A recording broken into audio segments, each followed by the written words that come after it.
Na comunicação, além de tudo que ele criou, né? Globo, jornal, rádio, leva entretenimento e informação todo dia para milhões de pessoas. Tem a fundação, que era o sonho dele, né? Ele dizia que o que eu posso fazer para devolver um pouco isso que a sociedade está me dando. Então, quer dizer, eu acho que a Fundação nasceu realmente de Dr. Roberto, que soube transmitir, e o Magaldi teve o talento de saber traduzir em forma essa ideia de Dr. Roberto de devolver à sociedade o que ele estava ganhando.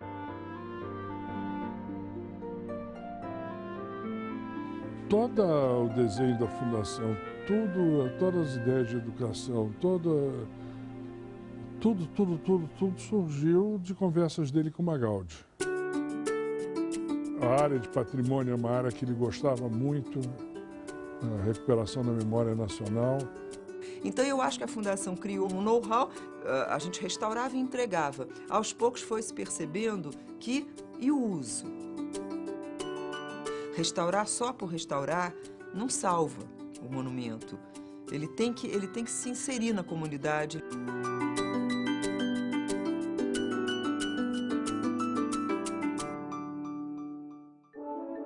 Nessa linha de preservação de patrimônio histórico, nós pegamos o Jardim Botânico em ruínas, um matagal, um ano antes da Rio 92. Porque, quer dizer, nós conseguimos restaurar o Jardim Botânico, então aí foi uma maravilha, né?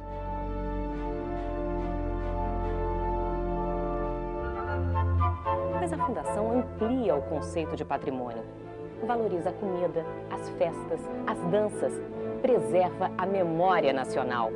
Faz dos nossos monumentos um lugar de encontro de toda a comunidade e incentiva a atividade econômica. E a Fundação fez um enorme investimento em Tiradentes e preservou aquela cidade que é aquela joia do Barroco Mineiro.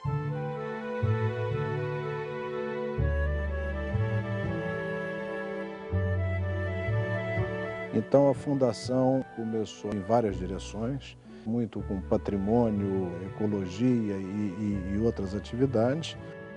A partir de um determinado momento, se resolveu dar um foco na área de educação.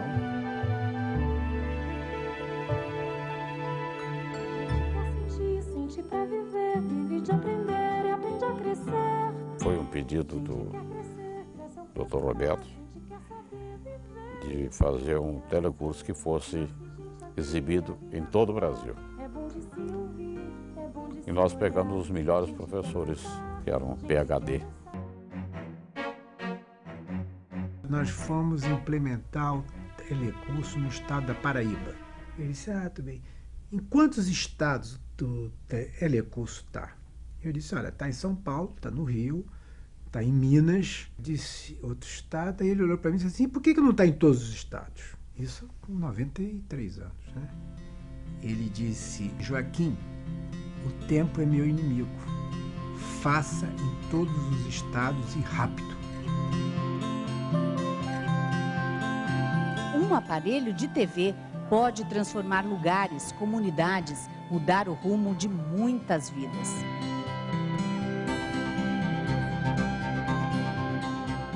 O ritmo que a gente consegue imprimir em termos de produção é um fenômeno perante o mundo da educação de televisão, que aí a Fundação também começa a entrar em outras experiências de televisão educativa, não mais no sentido da aula formal, porque aí a gente acabou fazendo programas complementares, que foram o Globo Ciência e o Globo Ecologia, a gente começou a entrar nesses complementos. Então, o Globo Ecologia, o primeiro programa a tratar de ecologia, quando a ecologia não se falava tanto, né? Nós começamos a fazer um trabalho de recuperação num prédio histórico em São Paulo, que é o Estação da Luz. O Museu da Língua Portuguesa ele passou a ser uma experiência muito forte do aluno com relação à língua portuguesa, à literatura. A partir daí, todos os nossos museus, a gente sempre tem um processo de educação muito forte ligado a esses museus. E a mesma coisa acontece com o Museu do Futebol, né, e virou um programa para a família. No Museu de Arte do Rio, nós não fizemos só o Museu de Arte, nós fizemos o Museu de Arte com a Escola do Olhar, Está tudo ligado a formar um novo público para os museus. O Museu da Manhã, do que vai acontecer aí com o mundo, né? Algumas coisas as pessoas têm dúvida, outras coisas ninguém tem dúvida. No começo da visita, a criação do universo. Depois, a evolução do planeta, a biodiversidade e as consequências da ocupação humana. Educação. Diversos setores da sociedade já se conscientizaram de que não há desenvolvimento sem educação de qualidade. O Canal Futuro ele chegou num momento onde as lideranças empresariais no país já estavam percebendo assim a importância de trabalhar pelo social, pela educação, pela responsabilidade social, pelo meio ambiente. A Futuro apareceu para eles todos como uma excelente oportunidade de fazer um trabalho que levasse para a tela e levasse para milhares de pessoas toda essa preocupação, toda essa pauta, né, que o Futura trabalha. Multiplicar a capacidade de alcançar o grande público a que se destina o nosso programa didático. É o maior projeto privado de educação já encetado no Brasil.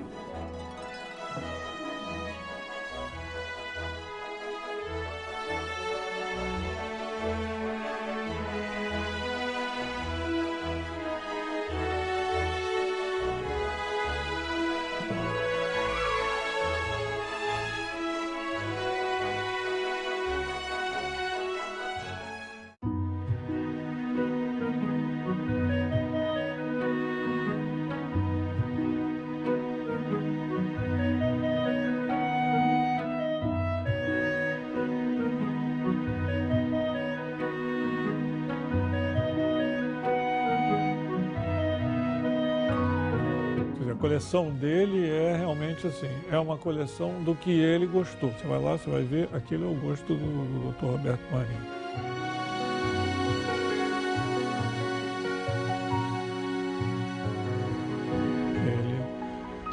Ele assim, escolhia cada quadro e a lógica de compra dele era assim, o prazer visual dele. Segundo ele, o primeiro quadro, isso ele falava com muito orgulho, era um quadro de Pansete. É um quadro da década de 40 e representa um boneco de pano sentado, né? E ele olhava esse quadro com muito carinho. Tem muita gente que não é conhecedor, só quer colecionar. Então manda alguém comprar e bota, né? E não era o caso dele, ele gostava, ele curtia, ele botava na casa dele, né? Ele tinha prazer com aquilo ali. O fato dele ter ao lado de um Segal uma obra de um amigo. Quer dizer, para ele tinha o mesmo valor afetivo.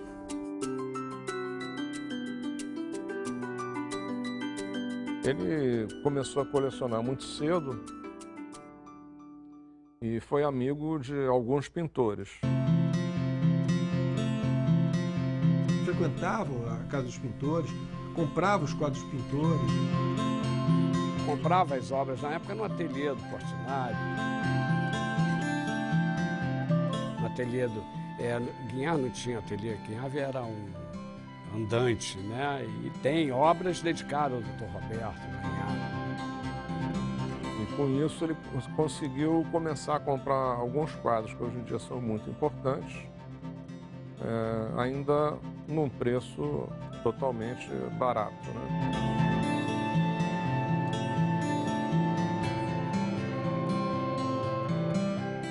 E fez uma coleção muito bonita, modernista brasileira, uma coleção importante.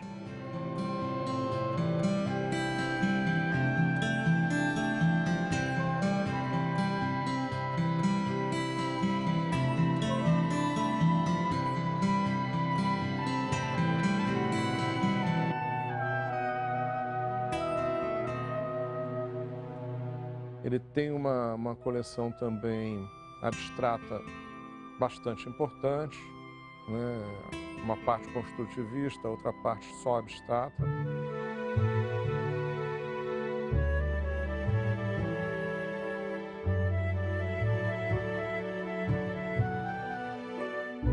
da década de 80, você vê que ele adquire obras basicamente do modernismo, né? Como Maria Martim, que são poucas obras mais contemporâneas, Jorginho Guille, mas muito pontualmente. Ele continua adquirindo Mabe, ele continua adquirindo Guignard, de Cavalcante, Pansete.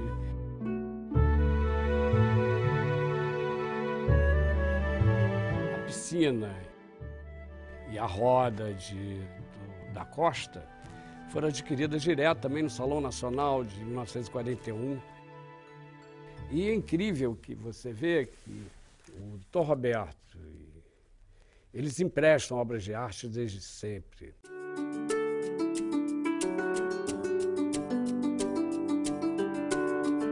O outro lado que a casa tinha é que meu pai e minha mãe gostavam muito de receber, e não só receber para se divertir com festas e tal, mas também receber pelo que meu pai imaginava que era uma atitude profissional dele, de necessidade de ter ali uma atividade institucional, de receber pessoas, e receber pessoas de fora que vinham ao Rio de Janeiro naquela época, que era a capital da República.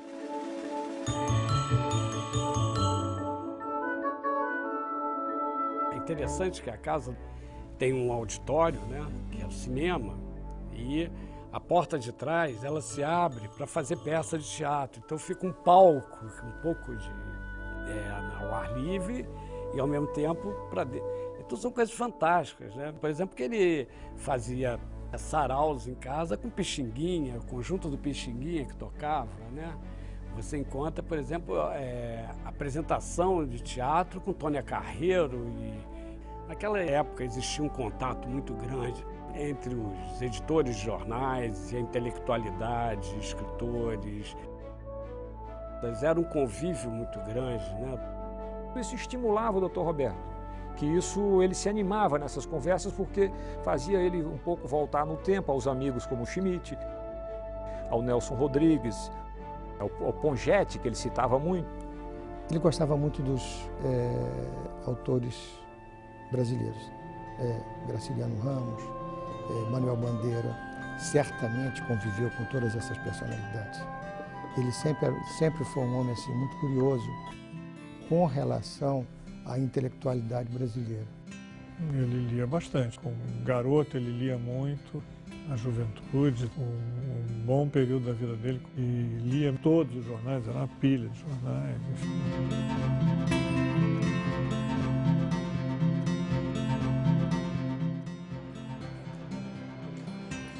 O fato é que o Dr. Roberto foi eleito para a Academia Brasileira de Letras pelos méritos pessoais dele.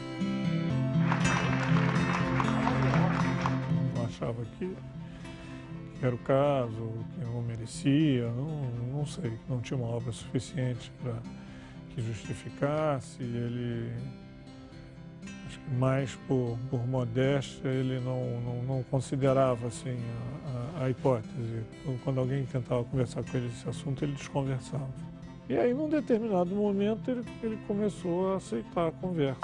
Ele vai para o púlpito, onde ele tem que fazer o discurso, e botou o discurso em cima da bancada.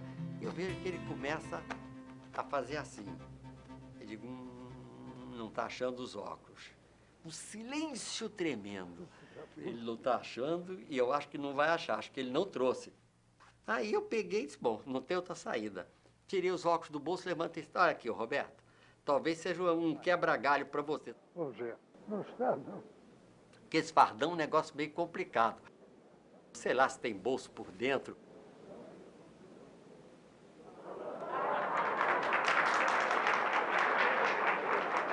Muito obrigado. Por isso que eu digo que eu tenho uma certa participação na posse dele. Meus amigos, senhores acadêmicos. Ficou muito feliz.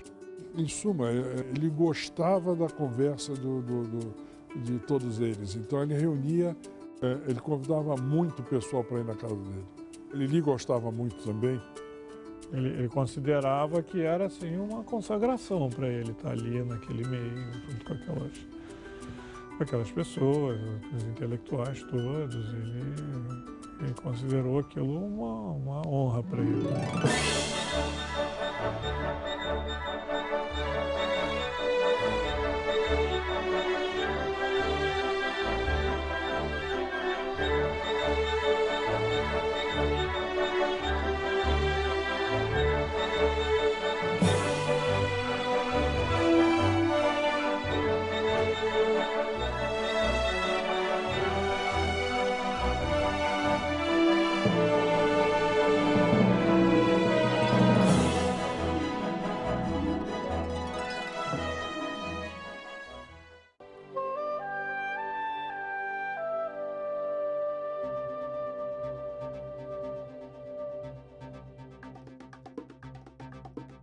O Dr. Roberto nunca parou diante de um obstáculo, não. Haja visto que ele saltava obstáculos, né?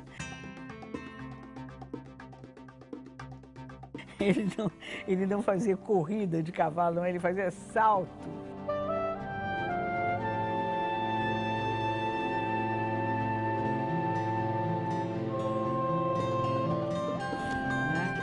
Então, ele saltava todos os obstáculos na hípica e na vida.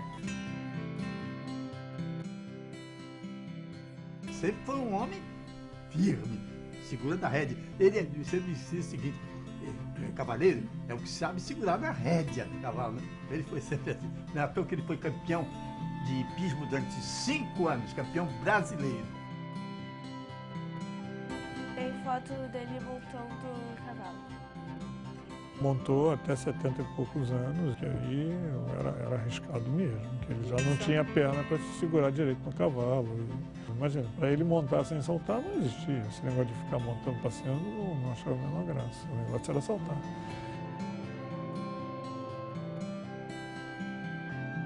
Quando eu penso no meu avô, quando ele está cavalgando, eu penso que eu quero cavalgar nesse momento, que eu amo cavalo. Até que ele tomou tombos feios, e um dos tombos foi muito feio, e partiu várias costelas, perfurou o pulmão, não sei o que, aí interditaram ele. Ele acatou e tal, e parou de montar. Ficou nessa coisa de mergulhando mais um pouco e tal. Sair de barco, ir para um lugar lindo, e ficar mergulhando o dia inteiro. Ele ia na apneia, ele com entre 76 e 80 anos, ele descia uns 4, 5 metros, ele ainda descia. E eu ia junto lá, ficava pertinho, e tinha todo um esquema, né, para poder acompanhar. A gente se surpreendia com a humanidade do Dr. Roberto, assim, de gostar de ópera, ou de cavalo, ou de pescaria.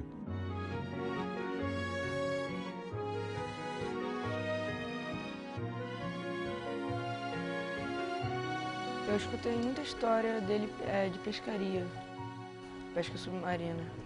E aí eu estava dando uma folhada assim pelo livro e eu vi ele mergulhando, umas fotos com ele com os peixes. Me lembro de outras fotos também, mas a minha favorita é ele com peixe. Ele sempre foi uma pessoa muito cuidadosa em tudo, né? Mas debaixo d'água não tinha isso não. Debaixo d'água ele estava competindo, ele era muito competitivo, ele queria pegar o melhor peixe, ele ia muito fundo, se arriscava bem. Teve problemas homéricos no fundo do mar, com peixes, etc., certo? Ficar preso em toca, entendeu? Quer dizer, mas ele é um predestinado também, e por isso ele não acredita que algo possa acontecer. Aí eu voltei para o Roberto na tona, se você te matar, Roberto, eu vou ter que abandonar, o peixe está preso lá na pedra, lá no fundo da caia, eu não posso ir lá, porque eu não vou entrar nessa pedra aí cheio de marisco, eu vou sair todo arrebentado lá para pegar o peixe lá no fundo. Mas você vai deixar esse badejo aí, um badejo de 40 quilos, uma coisa louca, récord, não sei o quê. Roberto, não é questão, eu não posso, não é questão de eu não querer, é que eu não posso ir, não tenho condição de ir lá. E ele disse, eu vou tirar esse badejo lá, tirei de baixo. Você sabe que ele, com 20 anos mais do que eu campeão, ele tirou o badejo. estava pescando com ele na Marambaia, ilha de Marambaia, ali em frente à Restinga. Então ele mergulhou, foi lá para os seus 20 e poucos metros e deitou numa pedra. Eu mergulhei, não ia tão fundo, parei nos meus 12, encostei na pedra. Nisso eu vejo um tubarão-baleia vindo e, a meu ver, estava dormindo. O tubarão-baleia tem 4, 5, 6 metros, tem tubarão-baleia de 10, mas acho, tivesse 4 a 5 metros de comprimento. O que é que ele faz? Em vez de ficar quietinho e deixar o tubarão dormindo passar, vai lá e dá um tiro no tubarão. Meu pai diz que o tubarão era tão grande, vamos ver se é lenda de pescador ou não, mas que o tubarão era tão grande que o arpão bateu no tubarão, o tubarão nem sentiu e continuou dormindo. E que essa foi a sorte dele, que todos subiram para o barco. Mas meu avô tinha um pouco dessas coisas, de fazer uma coisa muito mais ali no esporte, na competição e mostrar que estava muito bem. E ele volta e diz assim, pois é, nem fez cosquinha no tubarão, bateu e caiu. Graças a Deus, né? Naquela época, eu não tinha... havia muito tubarão nas águas da Guanabara. E eu tinha um certo temor. Mas, num momento em diante, eu me atrevi a enfrentar os tubarões. E eles não eram tão terríveis, tão ferozes, tão terríveis como pareciam. A prova é que me suportaram, às vezes até com algumas blagues junto aos meus amigos. No fundo, risco ele gostava. Televisão foi um risco enorme, cavalo é um risco enorme. Pescar da maneira que ele pescava era um risco enorme. Eu fiz para ele essa pergunta uma vez, né, de que, assim, como é que uma pessoa com você, com a vida que você tem, com a família que você tem, enfim, e com a responsabilidade que você tem, se permite correr tantos riscos, né? E ele olhou para mim, riu e não respondeu. Ele mergulhava mais pouco, ele não fazia mais caça.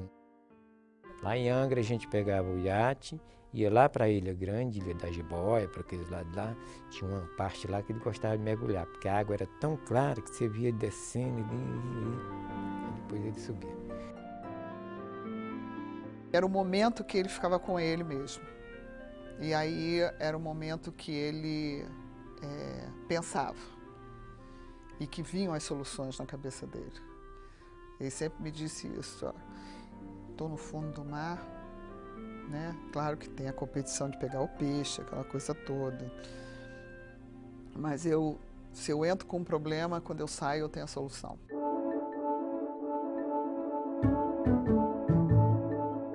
A gente fala muito da pesca submarina, né, e dos cavalos, mas meu avô gostava de esporte como um todo. Tivesse uma bolinha, ele ia brincar com a bola, ele era um cara esportista, um cara atlético, né? E quando podia ter uma competição no meio, ele gostava. Então eu lembro que ele tinha já aproximadamente uns 80 anos, eu tinha uns 7, ele me desafiou para uma corrida. E aí mobilizou todos os primos, a família inteira, e a gente apostou a corrida e ele me ganhou. Então ele sempre mostrava para os netos a panturrilha dele, que era fortíssima de tanto hipismo que ele fez. Ou o peito, como era forte do mergulho, que ele mergulhava, as histórias de pesca. Ele era muito brincalhão, competitivo, sempre estava querendo competir com a gente de alguma forma nas brincadeiras.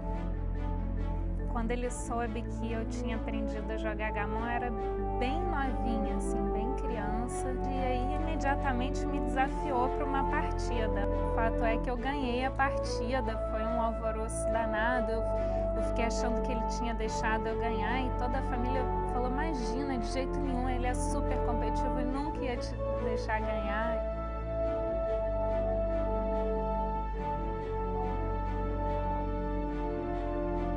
É uma coisa que eu admiro muito, né? Uma pessoa manter essa atividade até ficar tão velho. Acho que a maior característica do papai era a determinação total. Ele queria fazer uma coisa e ir até o fim naquilo que estava fazendo. No esporte, na pesca submarina, no hipismo, nos negócios, ele era absolutamente determinado.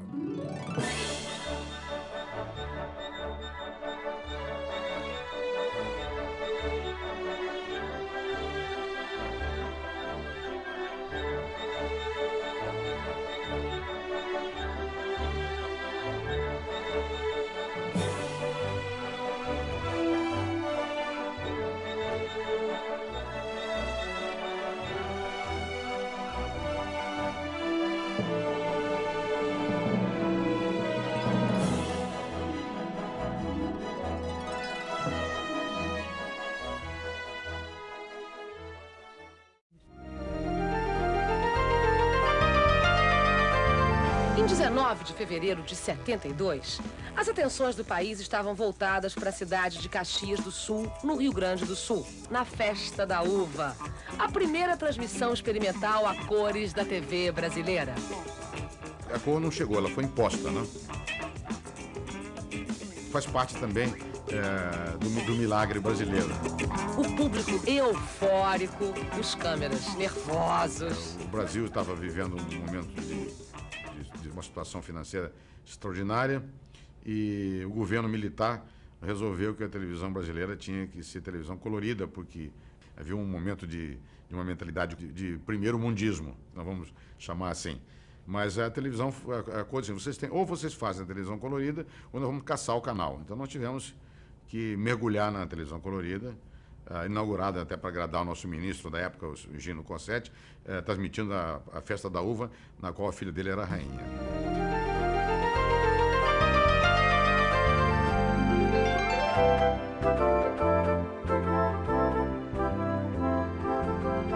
Foi uma orgia de cores. Eu me lembro que eu tinha uma alfaiate, então era os tecidos assim mais extravagantes possíveis.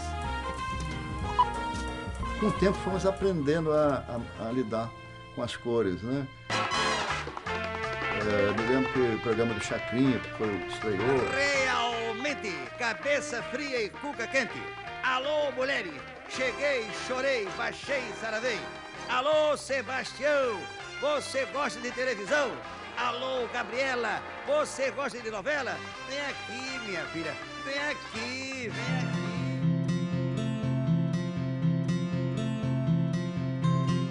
Mudou mais, na verdade, para a parte técnica, na verdade. Eram câmeras, vamos ver, quase todas a válvula, né? Que nem sempre tinha o mesmo desempenho. Você trocava uma válvula, daqui a pouco, essa tá ruim, põe a outra. Tem que ficar testando a válvula para ver qual é aquela que dava um desempenho melhor. E eram câmeras enormes, né? Quer dizer, você tinha, para carregar, eram 2, 3 pessoas para levar uma câmera de um lugar para outro. Foi uma mudança grande mesmo, uma coisa que nem a gente vê ainda essa coisa do filme que não tinha som, né? O filme mudo e tudo para o filme falado e tudo, foi mais ou menos parecido isso. Esta é uma data que divide a história de Sucupira em duas metades. Para trás mente e para frente mente. Era uma loucura, porque ninguém sabia lidar com as cores, né? Então, os cenários eram vermelhos e verdes, né? Eu fiz o primeiro programa cores, mas olha, se a pessoa tivesse a pele muito clara, refletia, não podia, tem que, sabe, a perna tinha que botar uma meia mais escura, tudo era cor. A cor traz uma exuberância para todo mundo, né? Mexe na maquiagem. Que os homens usavam uma coisa carregada, começa a tirar, você fica um cara de boneco, sabe, bonequinho assim de bolo, aquela coisa parada, assim, não, tem que tirar, limpar. Óculos, não podia usar óculos. O Dirceu Borboleta usava óculos e assim, não sei o que lá que rasgava também. A gente fazia uma gravação e via em preto e branco como é que era. Porque o grande número de aparelhos era em preto e branco. Quer dizer, você apresentava em cor, mas você punha no switch, você punha em preto e branco para ver como é que estava sendo recebida em preto e branco aquela imagem colorida. Nós fomos buscar moças e rapazes na faculdade. E com isso nós conseguimos formar uma equipe que não teria dado os frutos que deu se a empresa não tivesse feito um grande investimento em tecnologia. Nós tínhamos as câmeras de 16 milímetros, que substituíam essas câmeras aí, e que não eram a resposta ideal para a agilidade, para a instantaneidade da televisão, mas pelo menos elas tinham a capacidade de captar o som ambiente. A montagem é aquela velha cena de cortar, passa gilete, corta, passa cola, emenda, quer dizer. E quando não acontecia um problema qualquer no projetor, era uma grifazinha, de repente rasgava a grife. E aí, como é que ficava? Mas já estava nascendo a ENG, que era Electronic News Gathering, né? que eram as câmeras de vídeo de televisão. Então, o Armando e a Alice não quiseram fazer a experiência no Rio, fizeram em São Paulo. E deu muito certo, porque, veja, a câmera de cinema, você podia fazer uma coisa maravilhosa, para entrar no ar, tinha que chegar e revelar o filme, né? Por mais rápido que fosse, era um tempo que era perdido, né? Enquanto a câmera de televisão já diretamente, né? Ainda bem que eu não era ajudante naquela época, porque aquele negócio era pesadíssimo. Não só pesadíssimo, como ele enguiçava muito. Você tinha que estar abrindo e cuidando. Mas é evidente que a coisa foi rapidinho evoluindo e gravou, chegou no estúdio, rodou, não gostou, edita rapidinho. Jornalismo é imediatismo, né? Então, viria não só a câmera eletrônica, é câmera mais leve, fácil de transportar, como viria também o micro-ondas, não é? Como viria a capacidade de você transmitir ao vivo de qualquer ponto da Terra, aí já na terceira etapa com o satélite de comunicação. Então nós começamos a desenvolver o nosso telejornalismo com uma velocidade que não dava para a concorrência acompanhar.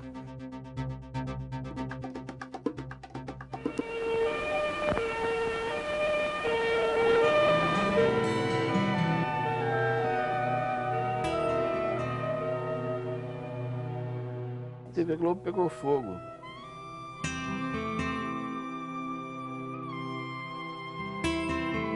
No jornal hoje. Estava no ar, o Rodolfo anunciou que a gente estava pegando fogo.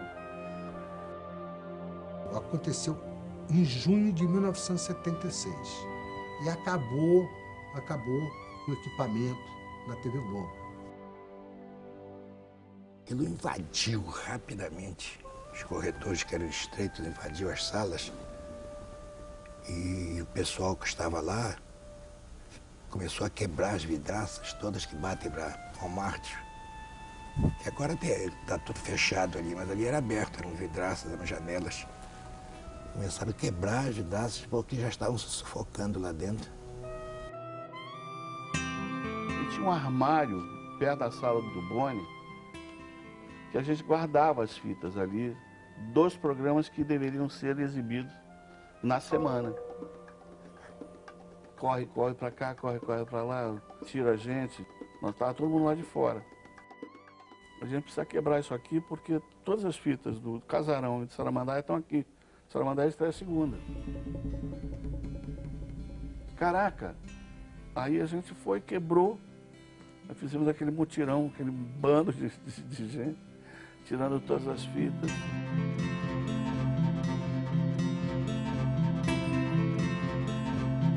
Kombi que vai para São Paulo, essa aqui. Essa aqui vai para o Rio Grande do Sul. E foi uma coisa assim triste pra gente, porque a TV Globo estava surgindo como uma esperança nossa da grande televisão, que a gente queria que fosse e que é.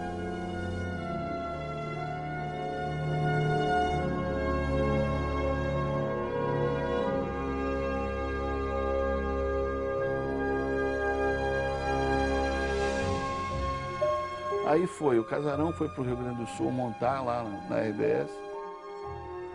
Eu fui para São Paulo. Teve gente que... Bom, a gente distribuiu. Eu sei o que teve de brilhante mesmo, que a turma era barra pesada. A gente não saiu do ar, não. Foi pro ar tudo. E depois disso a TV Globo adquiriu equipamentos muito mais modernos.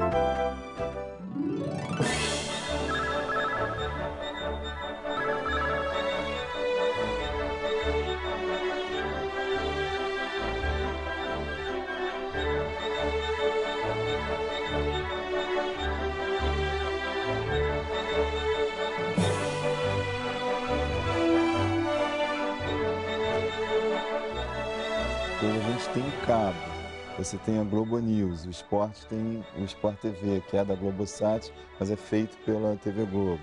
Você tem o G1, que é líder de audiência na internet, os sites de todos os telejornais. Você tem os próprios telejornais e você agora tem o Profissão Repórter, você tem o Globomar. A estrutura cresceu muito, né? Então você tem a tela, né, a tela principal da televisão, você tem a tela do iPhone, a tela do iPad, a tela do computador, que daqui a pouco vai se somar. A gente quer deixar uma empresa preparada para enfrentar esse futuro, seja ele qual for.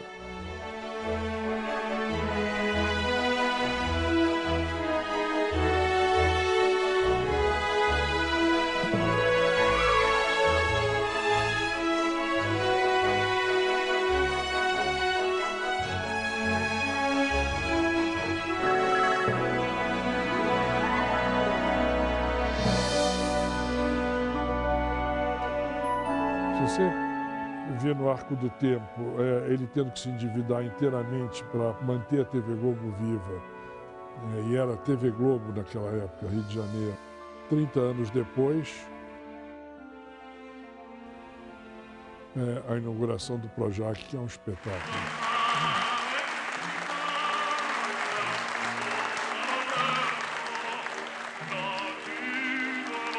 Foi muito emocionante.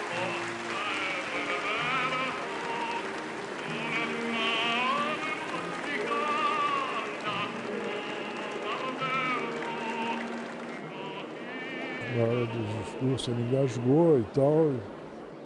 Inauguramos hoje oficialmente a primeira etapa do Projac. E ele era muito emotivo. Mas, sobretudo, a grande conquista de todos os que trabalham.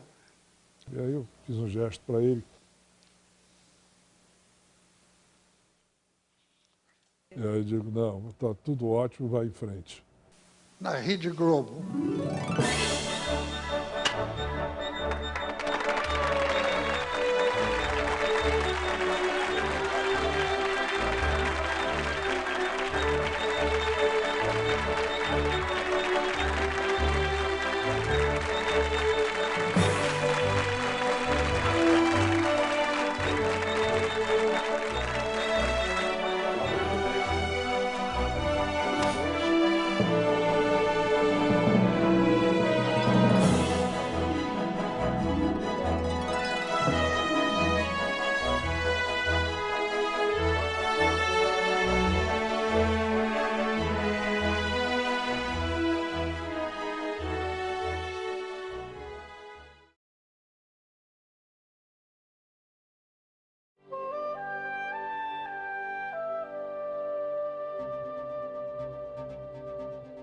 Toda a homenagem é uma tentativa de reconhecimento. E olhando para trás, quando você olha a obra do Dr. Roberto, né, olha nas obras das pessoas que mudaram esse país, certamente o Dr. Roberto é entre elas. Ele não olhava para ele, né, ele tinha um objetivo maior, você via isso com clareza, né, que você vê nas pessoas que têm essa força, que têm esse pensar maior. Né, isso transpassava a figura dele, era visível nele isso.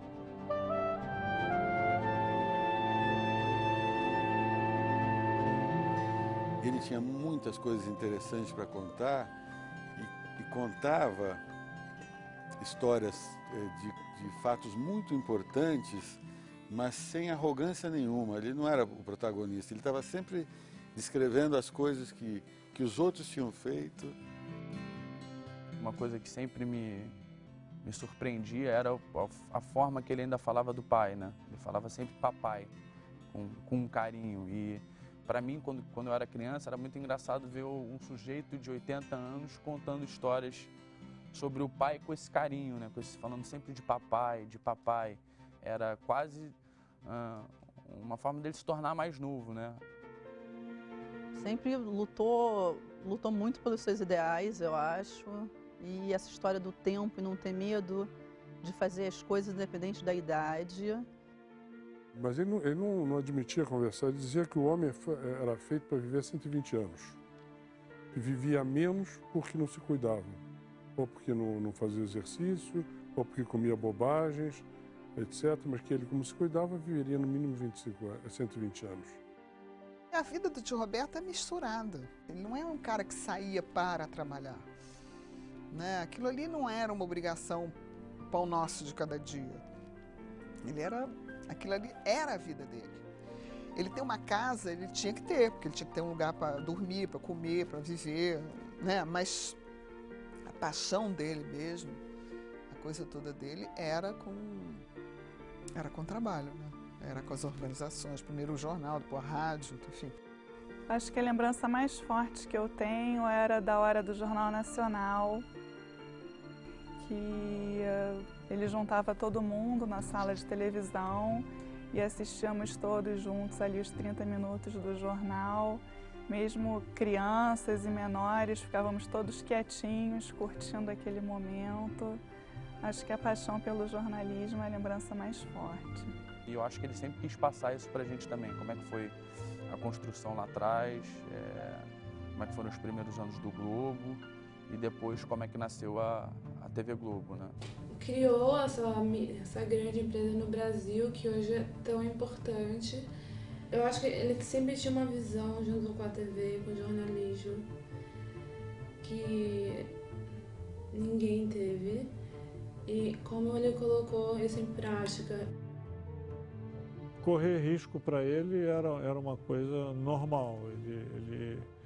Ele se sentia bem correndo risco, ele acreditava que conseguiria ultrapassar a dificuldade. Ele tinha as características assim de um empreendedor, né? Eu digo sempre que um empreendedor é um sujeito muito irresponsável, né? Ele não é... que é mais forte que ele, é uma coisa muito interessante, é uma responsabilidade sadia, né?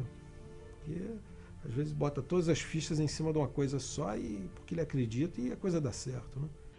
Eu acho que o Dr. Roberto Marinho é, acima de tudo, um grande amigo, mas um empresário brilhante, com o qual eu aprendi inúmeras coisas, e uma pessoa extremamente afetiva, que soube colocar duas coisas no trabalho da TV Globo: emoção e amor. O Dr. Roberto foi a vida inteira um fascinado por jornal. Ele gostava de discutir a manchete. O Dr. Roberto era um bom copydesk, coisa que ele aprendeu lá nos tempos de redação, entendeu? Então o Dr. Roberto era muito atento a isso, a primeira página do Globo, aquilo era o orgulho dele. O Dr. Roberto é jornalista, ele é jornalista, a profissão dele é jornalista, ele não é empresário, ele é jornalista, é homem de redação, entendeu? É um camarada com uma percepção incrível de jornal, de qualidade de jornal e tudo. Ele era meu amigo jornalista. Porque o empresário, eu não sou empresário, não sou ligado a negócios, mas eu considerava, o Roberto, ele reuniu, ele era o jornalista nato, porque ele tinha uma sensibilidade das coisas que interessavam realmente ao público. E tinha uma sensibilidade, um faro para o que era notícia, para o que ia mobilizar a vida das pessoas. Assim, incrível, incrível. E assim, uma tenacidade, uma garra para fazer, para tomar risco e perseguir um objetivo, uma tenacidade como, assim, difícil de encontrar semelhantes. Mas só para finalizar essa coisa de que o Globo é uma casa de jornalistas, o Dr. Roberto decidiu descer na redação para ver os novos computadores ou alguma coisa. Eu devia ter 93, 92, e eu estava na redação e tive que ciceroneá-lo nessa visita. E meio idiota, e tratando o Dr. Roberto como um senhor de idade, e explicando em detalhes, eu ficava repetindo a frase: não, doutor Roberto, esse sistema editorial é maravilhoso, acontece coisa de primeiro mundo, essa frase horrorosa que realmente é um horror. Mas ficava repetindo: coisa de primeiro mundo, isso aqui é coisa de primeiro mundo, coisa de primeiro mundo. E ele, muito atento a tudo, eu falei: isso aqui aí na fotografia? Ah, eu gostaria muito. Aí desceu, eu achando que o doutor Roberto não estava entendendo nada, né? Mas desceu aí: olha, doutor Roberto, isso aqui é uma coisa fantástica, é uma coisa de primeiro mundo. O senhor pega o filme, fotografa, põe nessa maquininha aqui, ela revela automaticamente, depois entra aqui, amplia, em 4 minutos está a foto. Quer dizer, faz um teste aqui para o Dr. Roberto. Pegou um filme lá do fotógrafo, fez, aí a foto saiu, o Dr. Roberto pega os óculos de aros bem grossos que ele tem, põe, pega a foto e fala assim, meu filho, tudo aqui pode ser de primeiro mundo, mas o mais importante é a qualidade do fotógrafo, que é de terceiro mundo. Cortaram os pés do delegado, que era um delegado, né? E o flash espocou nos óculos do delegado. Isso é impublicável. O principal dele é a percepção das pessoas.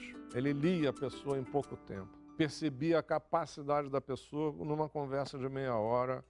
Então, ele sabia exatamente o que esperar de cada um, de cada parceiro, de cada colaborador, de cada pessoa que ele estivesse ali, político que fosse, conversando e tal. Ele tinha uma sensibilidade para isso extraordinária. E fez bom uso disso. E qualquer conversa com o Dr. Roberto é sempre uma aula, né? Perceber, às vezes, até o não dito nas relações com ele. Mas sempre uma liberdade muito grande que ele dá individualmente a todos os colaboradores, de dizerem o que pensam, e ele ouve, e dele dizer também com muita franqueza o que ele quer, o que ele não quer.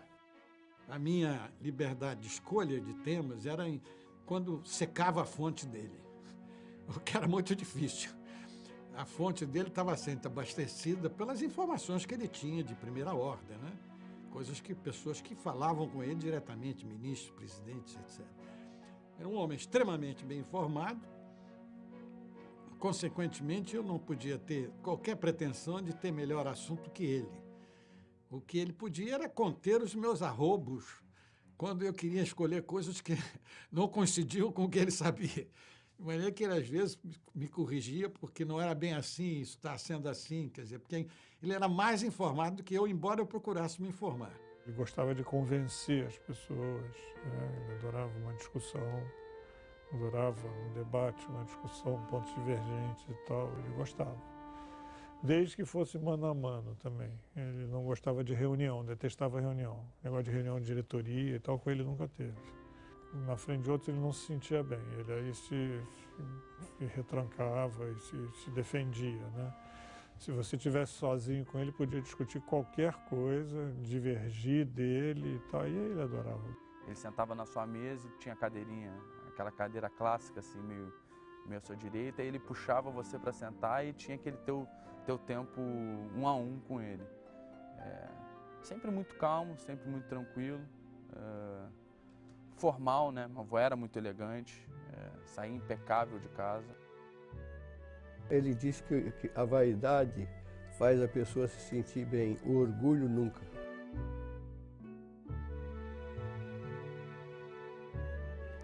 Ele era uma pessoa que ele falava baixo, manso, mas sério. Sério. Mas ele não era aquele cara sério de te meter medo. De você ver aí você já se esconder. Ele pode ficar com você 2 minutos e ele já vai ler a pessoa. Ele é sensacional nisso, como ele entende as pessoas. Segundo, é um homem muito moderado. Nunca levantou a voz dele. Nunca ouvi ele levantar a voz. Ele sempre pensava, mas se alguém for fazer alguma coisa contra ele, ele vai à loucura, mas com uma voz baixa. E quanto mais sério fosse o problema, mais ele abaixava a voz. Ia sendo uma coisa assim, meu Deus, a coisa está muito séria, né? Adorava. Quanto mais complicado, mais ele gostava. Quanto mais difícil, mais briga, mais luta, mais... Ele adorava uma luta. Isso para ele era elemento de motivação. Isso para ele era combustível. Ele tem uma verve extraordinária para fazer piadas sobre os outros, mas principalmente sobre si mesmo. Ele é um homem de excelente humor quando está de bom humor. Não deixando de lado a descontração e tal, mas na hora da cobrança ele era bastante profissional. O Roberto era assim, simples, mas um olhar dele bastava para entender. Tinha um respeito muito grande pelos funcionários, ele sempre, acho que tratou todo mundo igual. Quer dizer, qual era o nível hierárquico da pessoa para ele não tinha muita importância, para ele contribuía tanto quanto o outro, enfim, para a construção do todo ali da gente, né? Uma exigência absoluta de lealdade e ao mesmo tempo dando a você a certeza de que ele também está com você, não é só ele querer que você esteja com ele. Então é uma coisa de mão dupla muito confortável para quem trabalha com ele. Era muito respeitado por isso, muito admirado por isso, né? Que chegava de manhã ali com a relação dele com, na época o jornal tinha cabineiro, com o cabineiro do jornal, enfim. Ele gostava de ir ao jornaleiro, de conversar com o jornaleiro também para sentir ali a sensibilidade do que as pessoas gostavam mais, estavam querendo. Ele gostava de conversar com os funcionários fora da hierarquia para poder estar ouvindo e entendendo as dificuldades. Assim, eu acho que ele tinha uma relação muito boa, muito saudável e que, de certa maneira, moldaram uma cultura nossa assim, que a gente tenta manter, né? Mais difícil hoje porque a empresa é muito grande, né? Então fica mais difícil, mas a gente tenta. Mas você emocionado de ver uma coisa que você gosta muito, é o que eu vejo, que eu vi do Dr. Roberto. O Dr. Roberto viajou, ficou um tempão sem ir no Globo, coisa de um mês e meio, e ele voltou nesse dia. Nesse dia que ele entrou, antes de entrar na sala dele, que ele passou, ele olhou pra gente, ele olhou pra cara da gente, olhou pro gabinete dele, os olhos dele se encheram de lágrimas, assim, mas assim, encheram, sabe? Aquela alegria, emoção de estar ali, de estar no Globo, de estar no lugar que ele mais gostava, que era o Globo. Bom dia, Roberto, é bom de volta? Ele, muito bom. Ia pra mesa dele, sentava e ficava. Sabe o que ele disse uma vez? E eu disse, quando eu fiz 82 anos, eu disse, Roberto, eu vou me aposentar. Ele dedo assim na minha cara. Se você se aposentar, você vai morrer. Você sabe por que eu trabalho assim? Para não ter tempo de envelhecer. Foi a cabeça dele.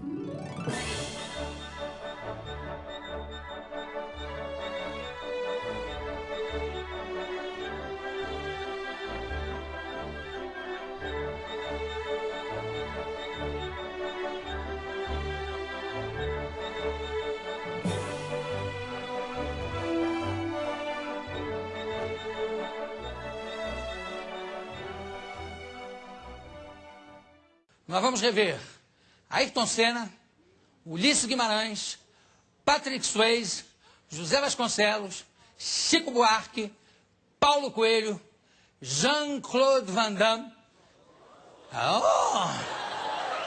Jethro Tull e uma entrevista que eu fiz quando voltei para cá, para a Globo, com o Dr. Roberto Marinho. Vamos lá, Virem. Como foi, aos 20 anos de idade, assumir um jornal que estava começando? Só subi por imposição da natureza, a morte de meu pai.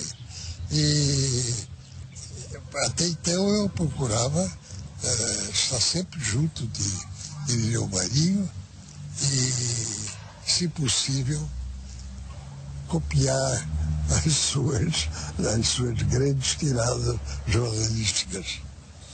E parece que eu fui feliz. Eu diria que sim.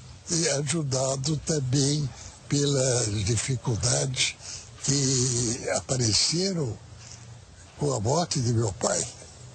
É verdade, porque de repente com a morte do seu pai, você era o filho mais velho, assumiu a responsabilidade também de ser o pai da família, digamos assim. Claro, fui o chefe da... Agora, eu sei, que isso você já me contou, que quando assumiu o jornal, em vez de chegar já querendo tomar conta e mandar em tudo, não.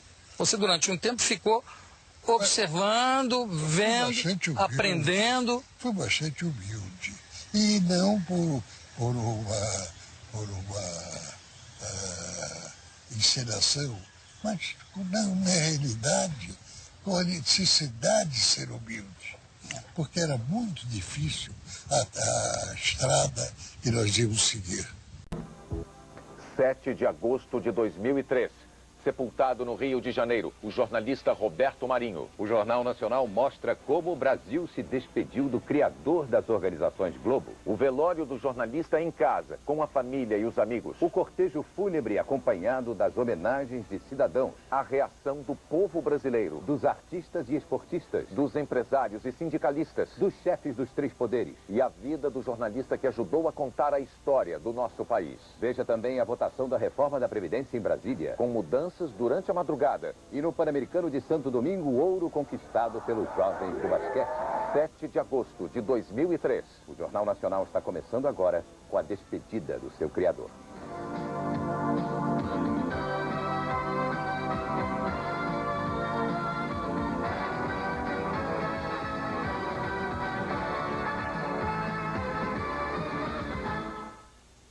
Boa noite. O Brasil se despediu hoje do homem que dedicou a vida a traduzir em atos o real sentido da palavra comunicação. Unir pessoas. O presidente das organizações Globo, o jornalista Roberto Marinho, foi internado no Hospital Samaritano, na zona sul do Rio, pouco depois das 2 da tarde de ontem. Atendido no centro de terapia intensiva, seu estado foi considerado grave, com o diagnóstico de embolia pulmonar. Durante todo o dia, os médicos tentaram dissolver um coágulo que estava alojado no pulmão. Não conseguiram. O jornalista foi então submetido a um procedimento cirúrgico com o objetivo de retirar o coágulo, mas não resistiu à operação. Morreu às 10h30 da noite. A família deixou o hospital no início da madrugada. Rogério Marinho disse que o jornalista era mais do que um irmão. Perdi um segundo pai. O velório foi aberto na manhã de hoje, na casa onde o jornalista vivia desde 1939.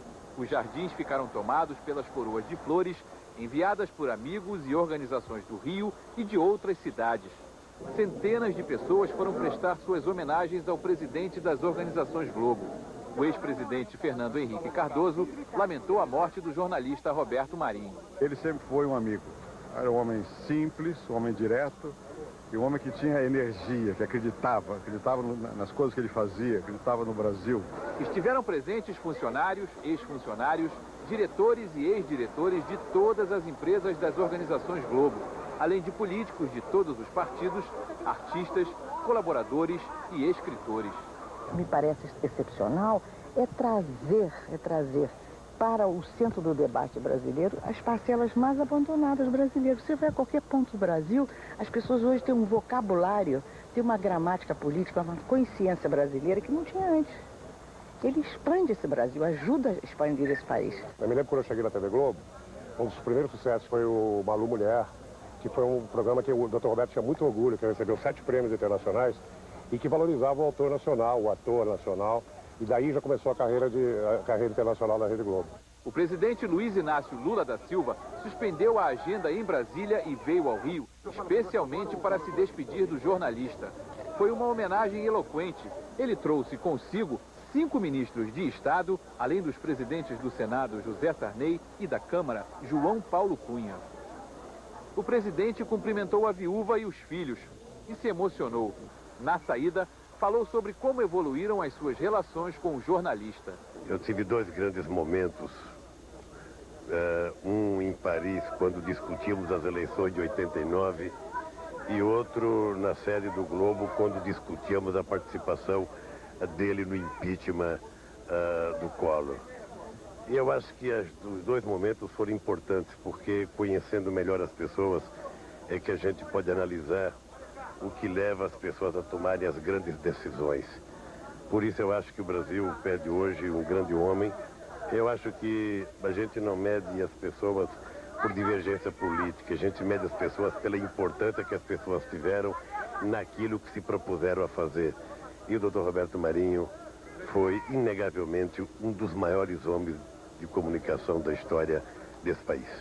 A viúva do jornalista, Dona Lili Marinho, não se afastou um instante sequer do homem com quem viveu um casamento feliz por mais de uma década. Sentada ao lado do caixão, muitas vezes ficava com um olhar distante e, em alguns momentos, acariciou as mãos do marido. Às 2h30 da tarde, um pouco antes do que estava previsto, o arcebispo emérito do Rio de Janeiro, Dom Eugênio Salles, iniciou a missa de corpo presente. Ao lado dos filhos do jornalista, Dona Lili Marinho acompanhou a cerimônia. Não deixeis cair em tentação, mas livrai-nos do mal. Antes da saída do cortejo, ela se despediu de maneira emocionada e carinhosa. O corpo do jornalista Roberto Marinho foi sepultado à tarde no cemitério São João Batista, no Rio. A cerimônia foi acompanhada pela família, por amigos, políticos e também por pessoas que não chegaram a conhecê-lo, mas que admiravam seu trabalho e sua determinação. Lentamente, o caixão é retirado da sala, carregado por antigos funcionários, e colocado num carro da Rede Globo, o mesmo usado pelos repórteres, os companheiros, como ele gostava de chamar. Precedido por batedores, o cortejo deixa a casa da família, no bairro do Cosme Velho. Para trás ficaram os flamingos, as flores, os peixes, o ambiente onde o jornalista Roberto Marinho encontrava refúgio da vida agitada. Na saída, os primeiros aplausos, acenos. Todos observam, com curiosidade e tristeza. Querem registrar cada momento. O veículo faz a curva. Palmas outra vez. O carro segue o caminho que o jornalista fazia todo dia para ir ao trabalho. De manhã no jornal O Globo e à tarde na TV. Mas hoje, o túnel Rebouças está vazio. Ao sair, o carro toma a direção oposta. Dr. Roberto não irá mais para o trabalho. Lentamente, o cortejo vai percorrendo as ruas. O trânsito fechado. Nas calçadas, o povo para quem ele criou jornais, rádios, uma rede de TV. Donas de casa, comerciantes, bancários, estudantes, frentistas, advogados, cidadãos de todas as classes sociais, que não o conheciam, mas que admiravam seu trabalho. Quando o corpo do jornalista Roberto Marinho chegou aqui ao cemitério São João Batista, na zona sul do Rio, já havia uma multidão à espera. Do lado de fora do cemitério, aglomeração. Dentro, mais de 1000 pessoas em ordem respeitosa. A viúva do jornalista, Dona Lili, e o filho Roberto Irineu são os primeiros a chegar. A última homenagem junta políticos diversos. Nas alamedas, preces. Uma foto do jornalista exibida com orgulho. A bandeira do Brasil com um pedido de paz. Lágrimas. Dona Lili tem o amparo de Roberto Irineu e de José Roberto Marinho. João Roberto Marinho se aproxima. Dom Eugênio Salles, que era amigo pessoal de Roberto Marinho, lidera o cortejo. Pela viela, lentamente, a viúva, o irmão Rogério Marinho, os filhos e as mulheres Karen, Gisela e Vânia Marinho. O arcebispo emérito do Rio reza a última prece. Benze o caixão, que começa a ser baixado na cova. No aperto da mão, o apoio. Filhos e netos se emocionam. A última mulher que ele amou joga pétalas. Os filhos repetem o gesto carinhoso. Valeu, Dr. Roberto. O Brasil agradece, diz o cartaz. Na despedida, mais lágrimas e aplausos. O jornalista Roberto Marinho nunca desejou outro título que não fosse este. Jornalista. E tudo o que construiu foi a partir da paixão pela notícia. Nós da TV Globo, com certeza falando também em nome dos funcionários do jornal O Globo, do Sistema Rádio de Globo, da Editora Globo, Globostat, do Jornal Extra, do Diário de São Paulo, da Globo.com, da Som Livre e demais empresas das organizações Globo, estamos especialmente tocados com a morte do jornalista Roberto Marinho, porque somos testemunhas privilegiadas de que aqui a meta sempre foi fazer da criação artística um porto firme da cultura brasileira e do jornalismo, um instrumento para revelar com liberdade, isenção e pluralismo os principais problemas do nosso país e também as suas principais virtudes. Somos, sim, testemunhas disso e na tristeza nos confortamos com a certeza de que tudo permanecerá assim. Os 3 irmãos Marinho, Roberto Irineu, João Roberto e José Roberto, em nome de toda a família, divulgaram a seguinte nota agora há pouco. Estamos todos consternados com a morte de nosso pai, um homem cuja vida foi toda ela um exemplo que procuramos seguir, que procuramos levar os nossos filhos a seguirem e que eles certamente terão orgulho que seus filhos sigam, porque foi uma vida reta, dedicada ao trabalho e fundamentalmente ao desenvolvimento do Brasil. Jornalista acima de qualquer outra qualificação, foi com sua fibra em busca da verdade que aprendemos a agir. Foi com sua determinação na busca de realizar sonhos que aprendemos que os sonhos podem se tornar realidade. E foi com a sua obstinada defesa da cultura nacional que aprendemos que este é o único caminho que um conjunto de empresas, como as organizações Globo, pode seguir. E é nesse caminho que seguiremos, em homenagem à memória de nosso pai. E porque, como ele, acreditamos, acima de tudo, no futuro do nosso Brasil. Outras informações sobre a morte do jornalista Roberto Marinho, amanhã, em nossos telejornais.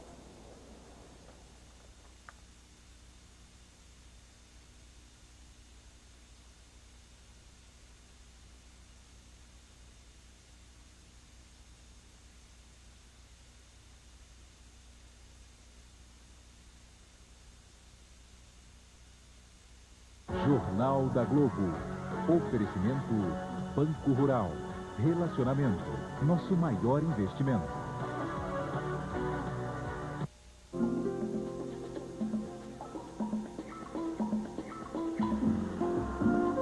Globo. A gente se vê por aqui. Amanhã, a grande família. Jornal da Globo. Oferecimento Banco Rural. Relacionamento. Nosso maior investimento.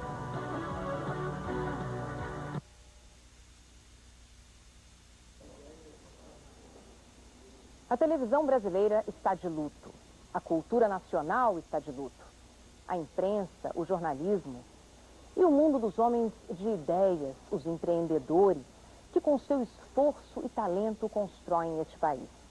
Todos, pessoas e instituições que devem, de alguma maneira, seu fortalecimento, sua consolidação ao trabalho do jornalista Roberto Marinho, estão de luto esta noite. O presidente das organizações Globo sofreu um edema pulmonar provocado por uma trombose em sua casa, no Cosme Velho, no Rio de Janeiro. Foi levado à unidade de terapia intensiva do Hospital Samaritano. Durante todo o dia, o quadro de saúde dele permaneceu grave, principalmente em função de seus 98 anos. Os médicos tentaram dissolver o coágulo alojado no pulmão, mas sem sucesso. Às 9h30 da noite, ele foi submetido a procedimento cirúrgico com o objetivo de retirar o coágulo, mas não resistiu. Roberto Marinho deixa viúva Dona Lili Marinho e 3 filhos, Roberto Irineu, João Roberto e José Roberto Marinho, além de netos e bisnetos. E deixa entristecido todo um país que acredita na determinação, no trabalho, na produção e na construção de uma nação melhor.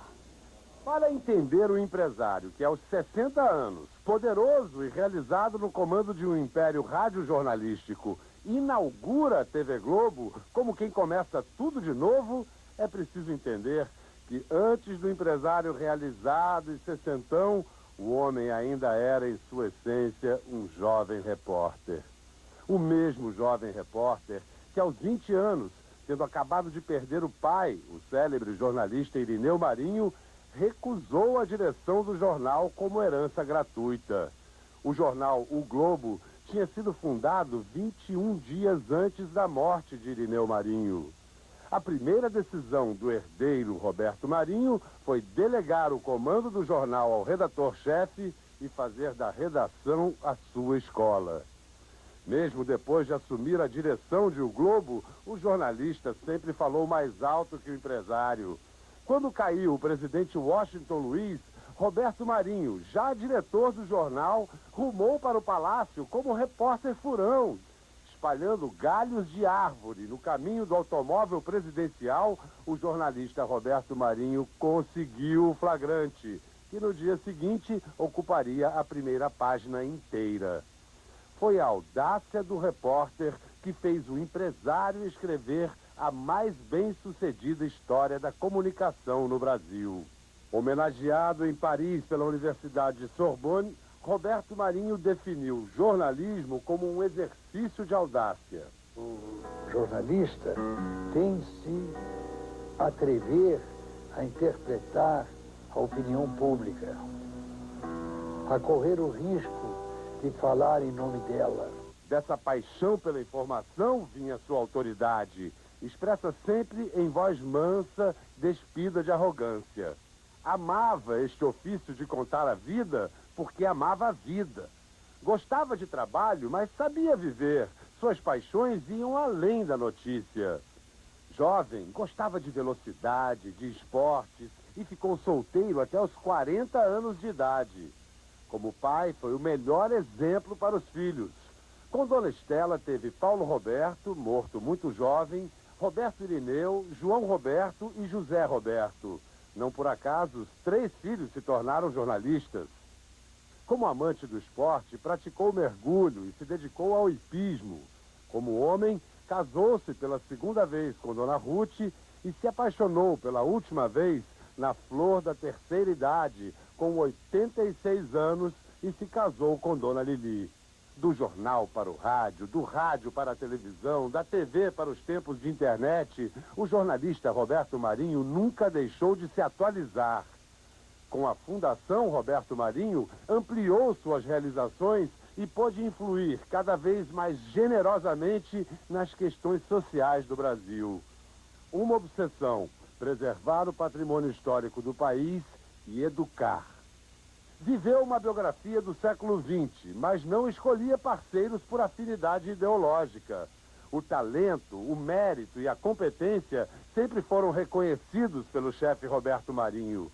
Virou folclore político a sua defesa de profissionais considerados suspeitos pela ditadura. Nos meus comunistas ninguém toca, disse o jornalista Roberto Marinho. A frase é um exemplo perfeito de sua postura como patrão. Com palavras, o bom jornalista pode destruir. Com palavras, o bom jornalista Roberto Marinho pôde construir. Construiu um ideal de Brasil que surpreendeu o Brasil. Gerou milhares de empregos, ideias, obras e sonhos.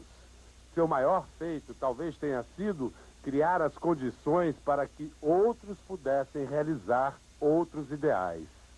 Eu não sei se eu sou consequência das minhas qualidades ou dos meus defeitos.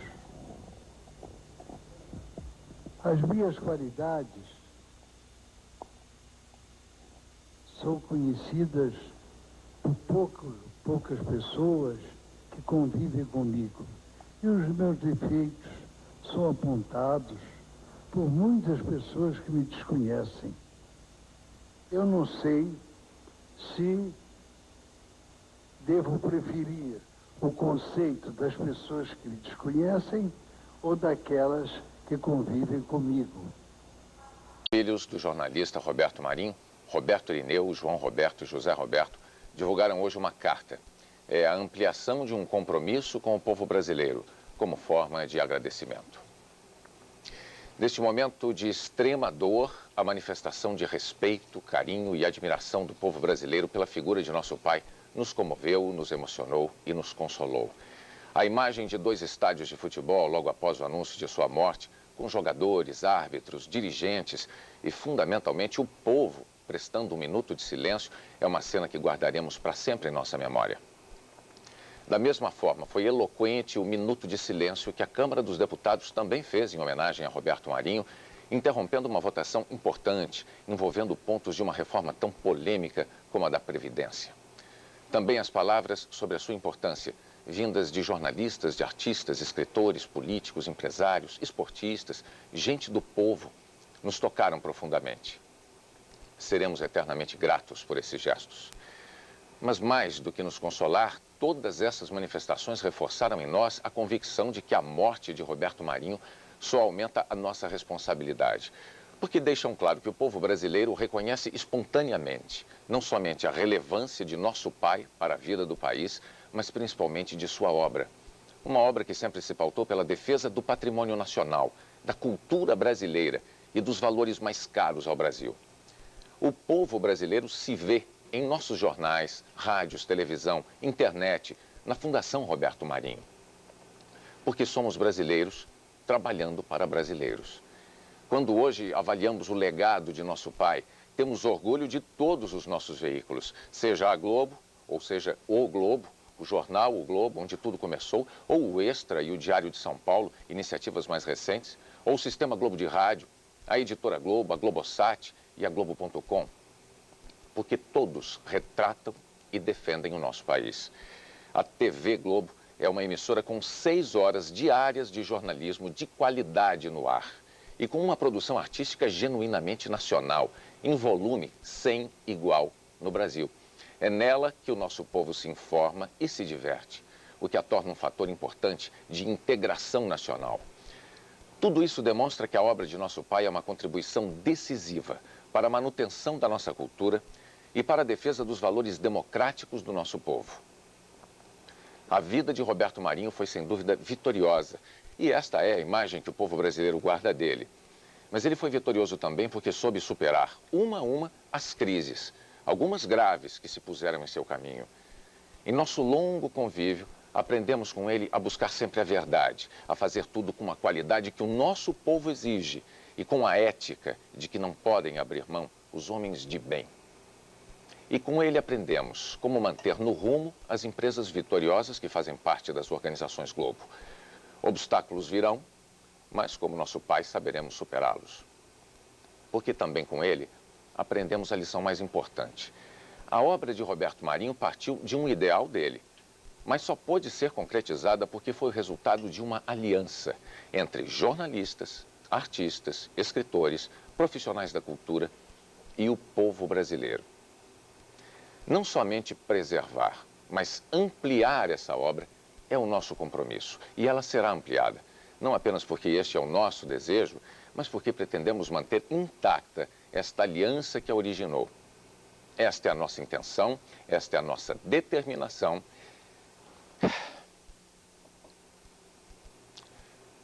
Este é o nosso compromisso.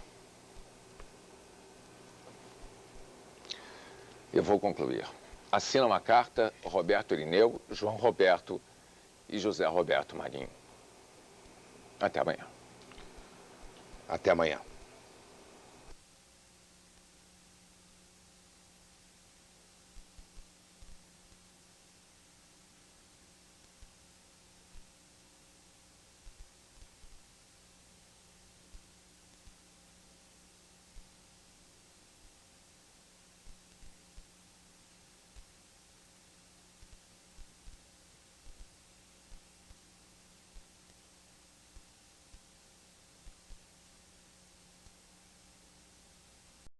E no outro dia falei com o Dr. Roberto Marinho, usam o nome dele e impedem que artistas como vocês entrem na Globo com os seus comerciais. O Dr. Roberto não sabia, tomou nota e perguntei para o Roberto, Roberto, mas por que não entra o Jô Soares? Não entra o Silvio Santos vendendo carnê? Por que não entra a Mara, não entra o Sérgio Malandro, não entra o Bozo? Ele me disse, Silvio, nós estamos cercados, o que podemos fazer, não podemos ver tudo, somos dois que trabalhamos e por isso as nossas empresas crescem. Vou tomar providências, porque eu disse, doutor Roberto, se o senhor não deixar que os artistas do SBT entrem na sua estação, quando eles estão famosos, eles ganham pouco, são poucos os que ganham muito. Se eles não entram na sua estação, aí depois eu não deixo que entrem na minha, o Bandeirantes não deixa, o Saad não deixa, o Paulinho Baixar de Carvalho não deixa, e as outras não deixam, e os artistas vão ganhar o quê? Vão viver com os pequenos ordenados que vocês têm, excluindo uns ou outros? Doutor Roberto falou a verdade, vou tomar providências, e me disse ele que os artistas de qualquer canal entrariam com os seus comerciais na Globo. E claro que eu estou rezando para que todos os artistas entrem com os seus comerciais na minha estação, porque eu luto pela sobrevivência do meu grupo, e não para a minha vaidade, e não para a minha grandiosidade, e não para o meu poder. Aqui, durante o programa de Calouros, entra o Renato Aragão, que faz o programa dos Trapalhões. Durante os programas infantis, entra a Xuxa e entra qualquer artista. Lá não. Lá, pelo que me disseram, há uma empresa acionando a Globo, porque pararam com o comercial do Jô, da Tinta Souvenir ou da Sica, não sei.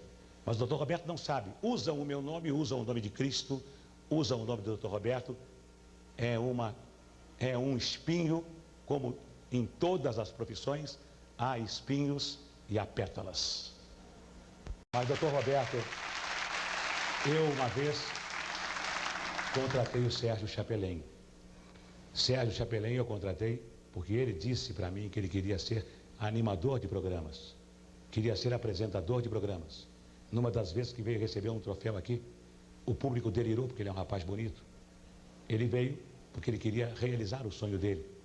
Um ano depois, quando terminou o contrato, ele veio com a esposa e disse: Silvio, eu não vou ficar. Por que, Sérgio? Porque o aumento que eu tive foi aparente. Eu ganhava, exemplo, 100 na Globo, você me deu 200. Mas agora a Globo não deixa que os meus comerciais entrem na Rede Globo, e aonde eu ganhava muito era com os meus comerciais. E como a Globo não deixa mais que os meus comerciais entrem na Rede Globo, eu vou voltar para a Globo, porque lá eu ganho menos de ordenado, mas eu ganho mais quando os meus anúncios são colocados na Globo. Doutor Roberto, o senhor já está com mais para a eternidade do que para a vida. Doutor Roberto, será que o senhor não vai convencer os seus diretores? Será que o senhor, a sua esposa que está vivendo, os seus filhos que vão tomar conta da Rede Globo, será que este homem que o pai morreu, seu pai morreu, e o senhor tinha 23 dias de jornal, o senhor não sabia nada de jornal? Como eu já disse, o senhor se tornou um dos homens mais importantes do país, conversa com o presidente quando quer, é quase amigo e irmão dos ministros, é admirado pelos seus funcionários, os artistas gostam muito do senhor, e o senhor é um homem polido, o senhor é um homem que não precisa de mais nada, precisa de estar em paz com Deus, para que Deus o receba logo, logo nos seus braços. Será que o senhor não vai convencer os seus diretores a deixar qualquer artista fazer comerciais na Globo? Aí, quando o artista quer sair da Globo, recebe uma oferta da Bandeirantes, da Manchete, da Record, do SBT, porque ninguém tira artistas quando não precisa. A nossa luta não é a luta para ser a melhor televisão do Brasil, isso não é a nossa luta, não é a sua, não é a minha. A nossa luta é a luta pela sobrevivência. E o senhor sabe, doutor Roberto, que uma vez me contaram uma história.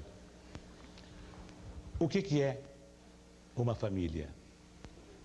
É um homem como eu, que tem mulher e 6 filhas. E se eu sou o presidente da minha família, se eu bebo, se eu jogo, se eu bato na minha mulher, se eu maltrato as minhas filhas, se eu não trabalho, a minha família fica mal, às vezes até se separa, a minha família não progride. Doutor Roberto, e o que é um país? Um país são milhares de famílias. Me contaram uma fábula que numa cidade haviam 20 mil pessoas, 10 mil trabalhavam para o Camargo Correia e 10 mil trabalhavam para o Aguiar do Bradesco. E quando 10 mil trabalhavam para cada um, e ambos eram responsáveis pelas 20 mil famílias. E quando o Amador Aguiar perdia 5 mil funcionários para o outro empresário, Camargo Correia, ficava com 15 mil E o Amador Aguiar ficava com 5. A Amador Aguiar dizia, felizmente, menos trabalho. E o Camargo Corrêa dizia, ih, meu Deus do céu, mais responsabilidade. Vieram mais 5 mil para a minha empresa, eu tenho 15 mil. Mas, no fundo, é tudo igual. Os responsáveis pelas 20 mil pessoas. Nós somos responsáveis pelas muitas famílias que vivem no Brasil. Não importa, doutor Roberto, que elas estejam no SBT, que elas estejam na Record, na Gazeta, não importa que elas estejam na ESSO, que elas estejam na General Motors ou na Quitanda. Importa que elas estejam com emprego, ganhando o suficiente para ter casa, comida, médico, remédio, escola para os filhos. A nossa responsabilidade aumenta quando nós temos mais funcionários. A nossa responsabilidade diminui quando nós temos menos funcionários. Quando o senhor tem mais funcionários do que eu, o senhor é mais responsável. O senhor trabalha mais. Quando eu tenho mais funcionários do que o senhor, eu sou mais responsável. Eu trabalho mais. O senhor não precisa mais de dinheiro, tenho certeza. Eu também não. Mas os nossos funcionários precisam de dinheiro. E por quê? Porque os seus diretores também não precisam de dinheiro. Porque os seus diretores, eu senti na sua voz que o senhor quer liberar. Eu senti. O senhor quer liberar. O senhor falou comigo, Silvio, está quase resolvido. Eu quero liberar, mas os meus diretores não querem. Será que o senhor não vai convencer os seus diretores? Será que os seus amigos, aqueles que jogam buraco com o senhor, o Falcão, que é grande amigo seu, que foi ministro da Justiça, será que o seu barbeiro, como o Jassa, que é meu cabeleireiro, será que a sua empregada doméstica, será que a sua esposa, os seus filhos, não vão dizer, Roberto, deixa qualquer um anunciar na Globo, qual é o problema? Bem, mas acontece, Roberto, que eu vou entregar o troféu, daqui a pouco.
Hoje é um novo dia de um novo tempo que começou.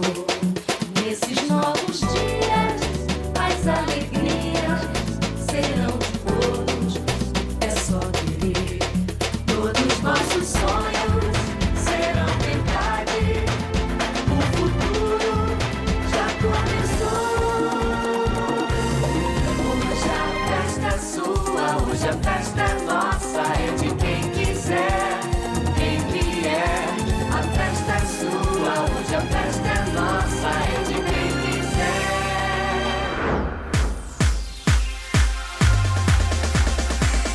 Hoje é um novo dia de um novo tempo que começou. Nesses novos dias, as alegrias serão de todos. É só querer. Nossos sonhos serão verdade. O futuro já começou. Hoje a festa é sua, hoje a festa é nossa, é de quem quiser, quem vier. A festa é sua, hoje a festa é nossa, é de quem vier.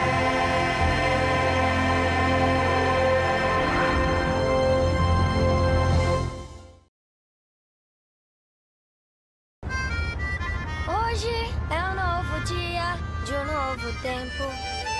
Hoje é um novo dia de um novo tempo que começou.